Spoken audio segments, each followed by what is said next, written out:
Hello guys, today I have got Samsung Galaxy Z Fold 8 Ultra and I'm going to show you how to fix fast battery drain.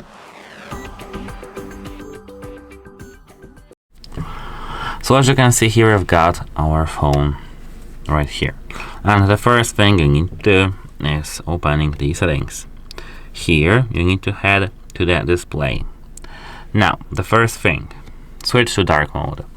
AMOLED panels turn off individual pixels when displaying black, drastically saving power on the large unfolded screen. So select dark and you'll be good to go. Here, disable extra brightness, so don't use here this extra brightness, and enable adaptive brightness right here.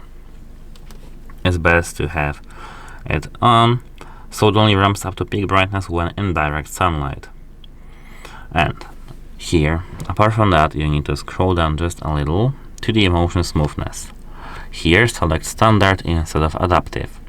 You'll get screen smoothness, screen refresh rate limited to the 60 Hz instead of 120. And yes, the difference is very big, but of course you'll get used to it when it comes to the battery, yeah?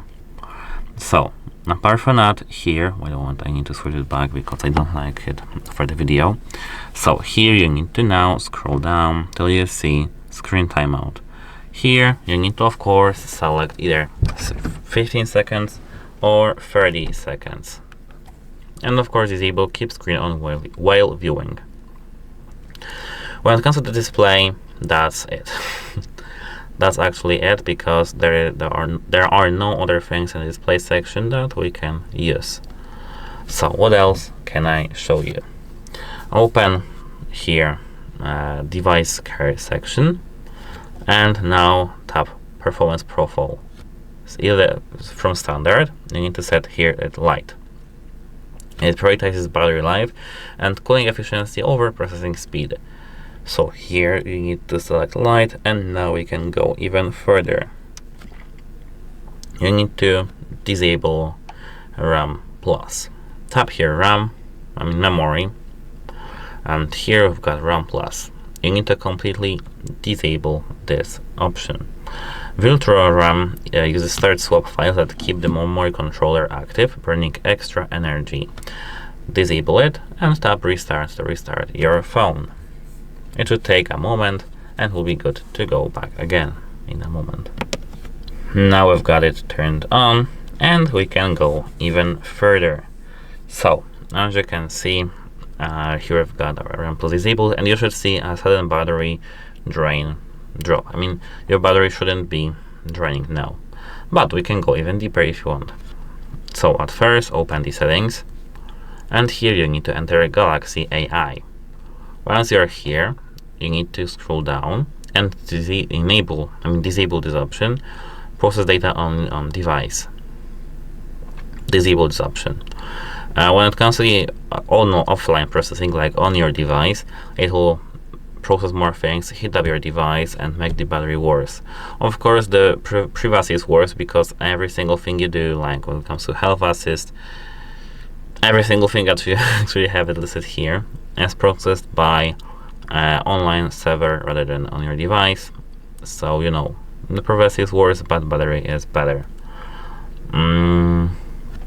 Apart from that, you need to open advanced features in your phone right here, and now you need to find motions and gestures.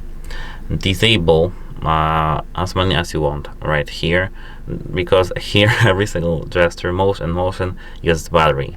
So you can actually disable palm swipe to capture, double tap to turn on screen, double tap to turn off screen, palm touch to turn off screen, alert when phone picked up, and many others. I will enable them because I don't know why someone disabled them here, because I want them to have them enabled in my company. And let's go even deeper. Let's go to the battery right here, and now we need to scroll down till we see here background usage limits. Make sure that put unused apps to sleep is enabled. If it is enabled, we can go of course even deeper. Here we need to open connections. Now once we are in the connections, we need to open mobile networks, which I don't see this option here. More connection settings, pardon me, this one, more connection settings, and disable nearby device scanning. So once you have it done, you need to actually restart your phone from time to time, and everything should be fine. That's it. Bye.